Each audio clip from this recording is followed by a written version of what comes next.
Conversations with the inspiring minds, using design and creativity towards social change. This is Design for the People with Greg Bunbury. Hello and welcome.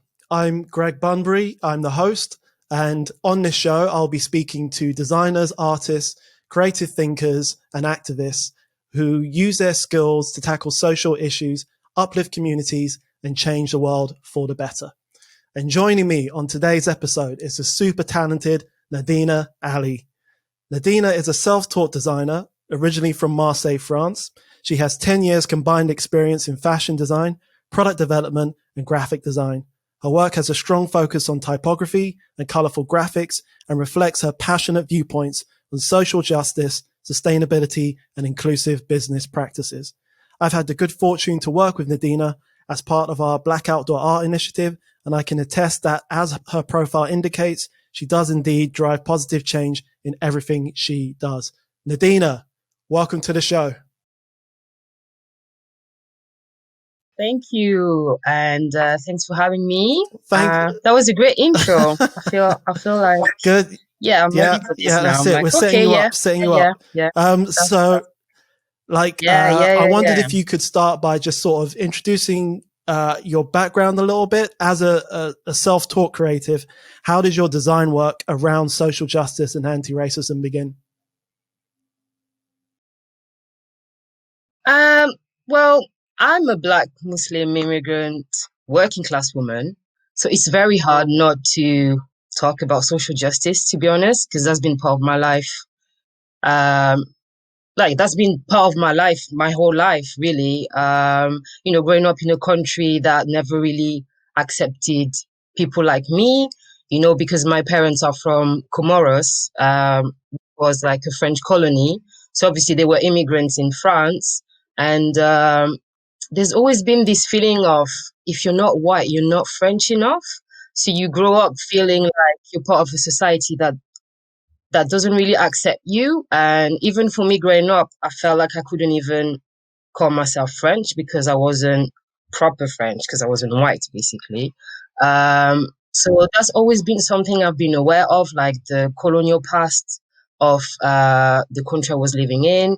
And then, just seeing that racism is still happening to this day. And it's just really hard not to talk about it because it's part of your daily life, sadly. So for me, it was a no-brainer to just talk about it. Like, I just couldn't see myself doing anything else. I don't really have the luxury of turning a blind eye to what's happening out there. Yeah. Okay. So one of the things that struck me about your work is, in doing the Black Outdoor Art initiative, it's surprising how many Black creatives don't have or haven't processed their own politics or haven't processed their own viewpoints. And when you challenge people on their politics and when you say, what does this represent? What does this mean to you? What does equality mean? What does diversity mean? What does inclusion mean? It's difficult for some people. But what I liked about your work is that you've done that work. Like you've already processed your politics and you have a strong sense of the things that you advocate for. So in building your political sensibilities, was that from just reading or was that from conversations around you, your community? For me, it really was personal experience, because what you have to understand is I had to go through being an outsider pretty much twice, because I felt like an outsider in France, and then I moved to this country and I was still an outsider because I'm not from here effectively. So that's always in my mind, like all the time. And for me, it's just being in touch with who you are and, being aware of what's going on around you. It's really hard to be insensitive to Black people being killed, like for no reason still to this day. And you don't necessarily need to read many books. Like you just need to have like some kind of basic sensitivity really to what's going on. And you can't just pretend that it's not happening either.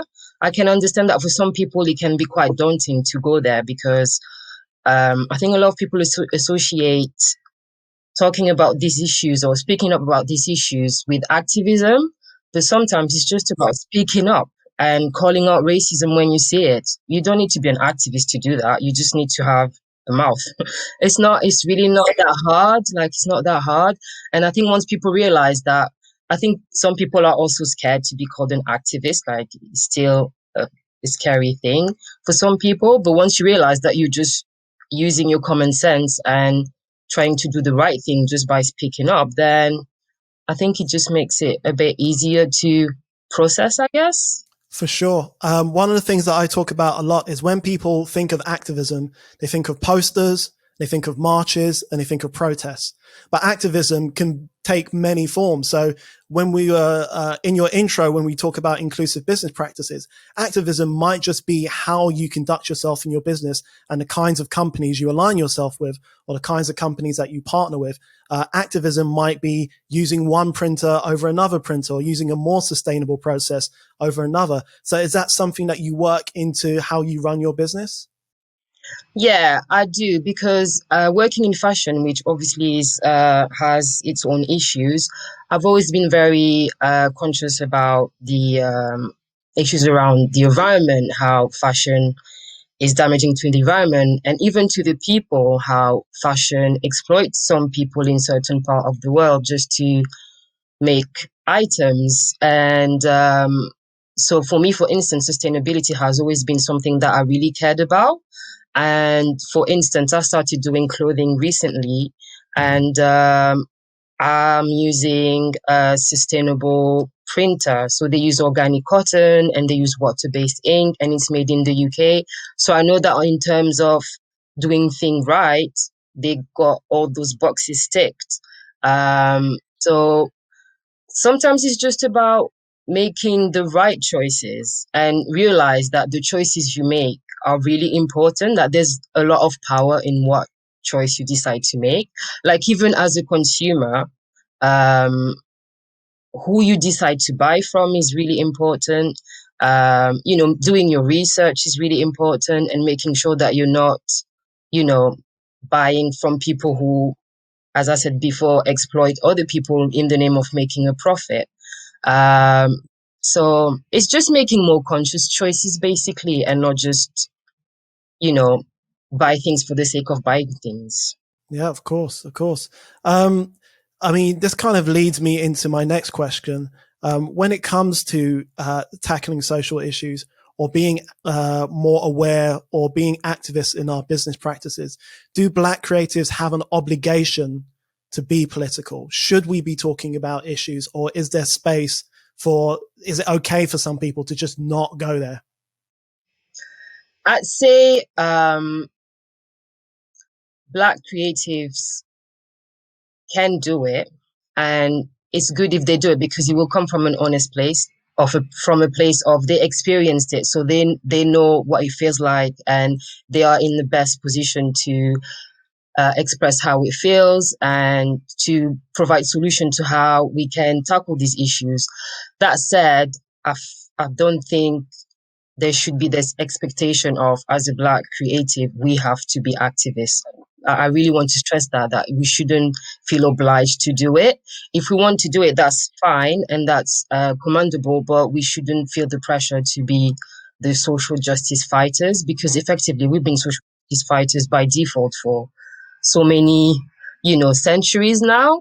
And it's exhausting. Like, if you have the energy to do it, like, go for it, but you shouldn't be expected to do it. And it can be really challenging if you're a Black person in a predominantly white environment, because especially with what's been happening lately, I'm sure, I mean, I didn't have to deal with that, luckily, but I'm sure there's been this expectation of, oh, you're the Black person, so you're the expert on this topic, so we're just going to come to you to ask questions all the time. And that shouldn't happen either. So I want people to be able to do what they want. If you want to be talking about social issues, go for it. But if you don't want to, that's fine as well. But what I'd say is, if possible, if you don't want to go there, then don't discredit the movement. I Yeah. No, for sure. One of the things happening as well. Of course, because especially when dealing with media, and especially when these issues are going on, every black person becomes a spokesperson for every black person in the Afro-Caribbean diaspora. Yeah. And black culture is not a monolith. Yeah, exactly. 100% agree. Yeah, the difference between countries in Africa are like the differences between France and Spain. Yeah, and, exactly. You know, those experiences are all valid, but they're not identical. So yeah. With regards to the political climate at the moment, at the time of recording this, there's a lot of protests happening in Paris at the moment with regards to this controversial security bill. Did you feel a difference between the climate in, say, in France and then in London? I don't know if it is, because I always felt like the reason why I came to the UK in the first place is because, yes, there's racism here, but it's not as in your face as in France. Like in France, it's very aggressive. The way France is becoming this very racist, Islamophobic country, I don't think I'll be comfortable as a Black Muslim woman in France right now, because the climate is so hostile towards us.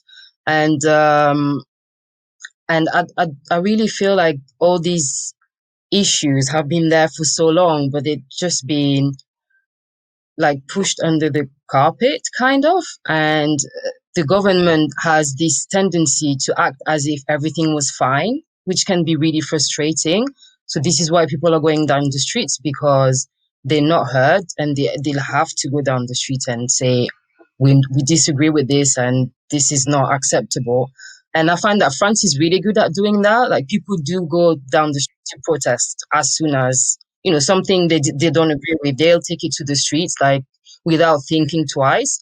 While I feel like here, it's not as automatic, if it makes sense. Like, it has to reach a point where it's really unbearable for people to go down the streets.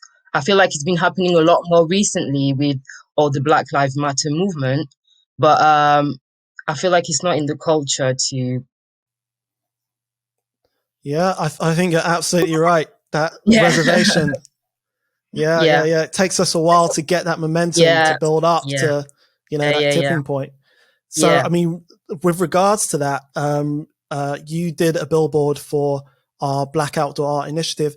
For anybody who hasn't seen the Black Outdoor Art Initiative, it's a project that I run with an outdoor agency called Brotherhood Media, where we take billboards and use them as platforms of expression for Black creatives in the wake of Black Lives Matter. So the work that you did for us was an amazing piece called Decolonize Everything. Can you give me some background on how that came to be? So, as I mentioned earlier, being a child of immigrants who came from a previously colonized country, the concept of colonialism has always been prevalent in my life. Even if obviously in history class, they don't really say anything bad about it. They mention it, and you just have to accept that it happened, and that's pretty much it. But recently, I've noticed that there's been a lot more talk happening about how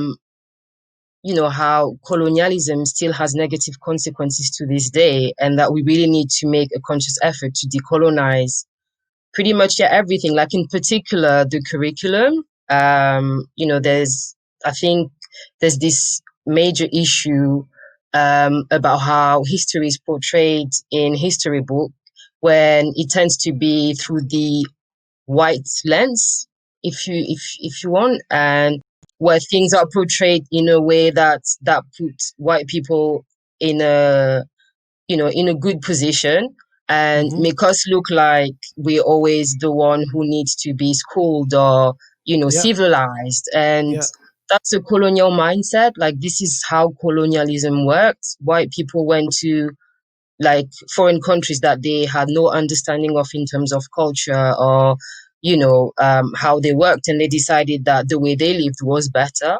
That's not something that's effectively, that's not, you can't say that's the right way to do things just because you decide to. That's just not acceptable. But I do feel like to this day, this kind of mentality still carries on, in the sense that we look at anything that comes from a white perspective as the best way to do things, or it should be the universal way to do things, and that's simply not true. And especially even in terms of narratives, we tend to look at white narratives as the one we should look up to, or the ones that represent the majority. But again, that's not true. So for me, decolonizing everything is about making sure that everybody gets a voice, and we need to stop um, saying or putting the white model on the pedestal as this is what we should follow, because it's no longer relevant. We live in a multicultural society. I don't think we can still follow those outdated rules. Um, but I feel like this conversation is not really some people are talking about it, but it's not yet at the forefront.